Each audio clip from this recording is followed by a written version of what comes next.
नमस्कार साथियों, बहुत बहुत स्वागत है आपका चैनल में।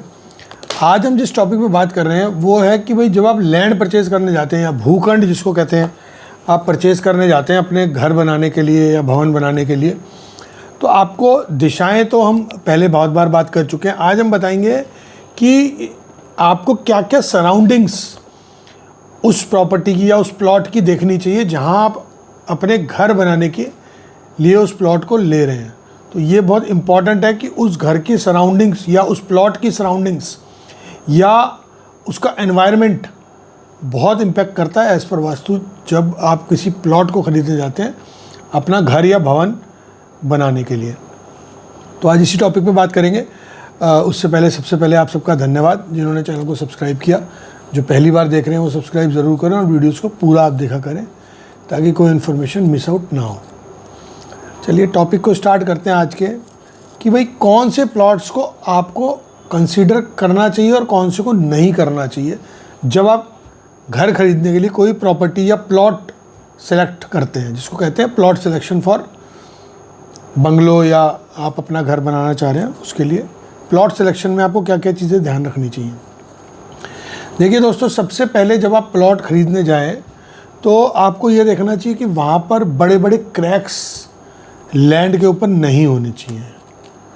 दूसरा, बड़े बड़े पत्थर, ख़राब पत्थर या जंगली पौधे वहाँ पर नहीं होने चाहिए। वाइट, या जिनको बोलते हैं वाइट एंड सफ़ेद चींटियाँ, सफ़ेद चींटियों के बिल वहाँ पर नहीं होने चाहिए। ये छोटी छोटी चीज़ें हैं जो बहुत इम्पैक्ट करती हैं।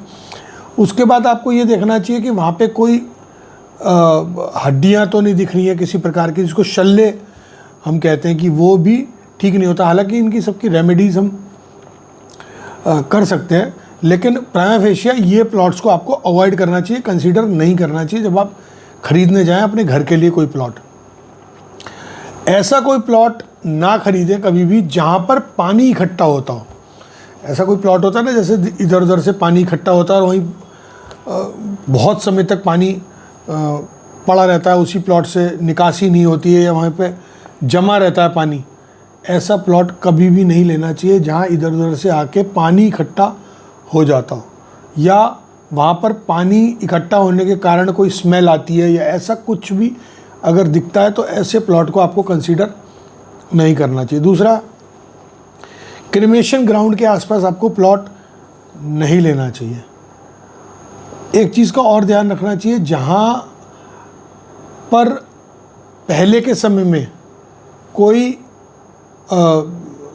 ऑकल्ट विद्याएं अगर वहाँ पर होती थी, उस प्लॉट पे किसी ऑकल्ट विद्याओं का कोई काम किया जाता था, तो उस प्लॉट को भी आपको नहीं लेना चाहिए। कोई ऐसा प्लॉट जो ऑक्शन में आपको मिल रहा है, अब ऑक्शन में मिलता है प्लॉट, लोग सोचते हैं कि भाई ऑक्शन में मिल रहा है, सस्ता मिल जाएगा, ले लेते हैं, उस प्लॉट को आपको अवॉइड करना चाहिए। एक चीज़ का ध्यान रखना है कि भाई अगर वो प्लॉट अगर ऑक्शन में आ रहा है, सपोज़ करिए किसी ने उस प्लॉट के अगेंस्ट कोई लोन लिया या कुछ लिया और वो लोन चुका नहीं पाया और व्यक्ति बैंक करप्ट हो गया और वो प्लॉट फिर ऑक्शन में अगर कोर्ट के द्वारा या बैंक के द्वारा बिक रहा, तो उस प्लॉट को आपको नहीं लेना चाहिए, उसको शुभ नहीं माना जाता।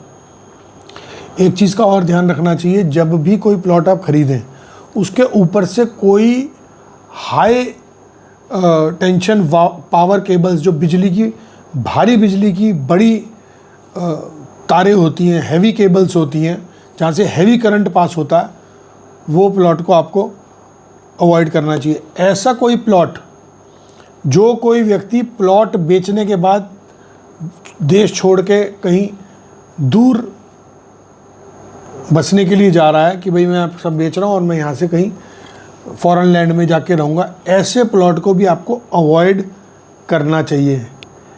ऐसे प्लॉट को भी आपको अवॉइड करना चाहिए। और जो रिलीजियस ट्रस्ट की अगर कोई लैंड है और वो आपको कहीं से मिल रही है सेल में, उसको भी आपको अवॉइड करना चाहिए। रिलीजियस ट्रस्ट की लैंड को भी आपको नहीं लेना चाहिए। तो ये 2-4 चीज़ें आपको ध्यान रखनी चाहिए। और जब भी आप कोई प्लॉट खरीदने जाएं तो ज़मीन को देखें कि हरी भरी होनी चाहिए, ग्रीन ट्रीज़ होने चाहिए, अच्छे पौधे प्लांटिंग वहाँ पे होनी चाहिए, घास, हरी घास वहाँ पर होनी चाहिए। तो उसको बोलते हैं जागृत भूमि।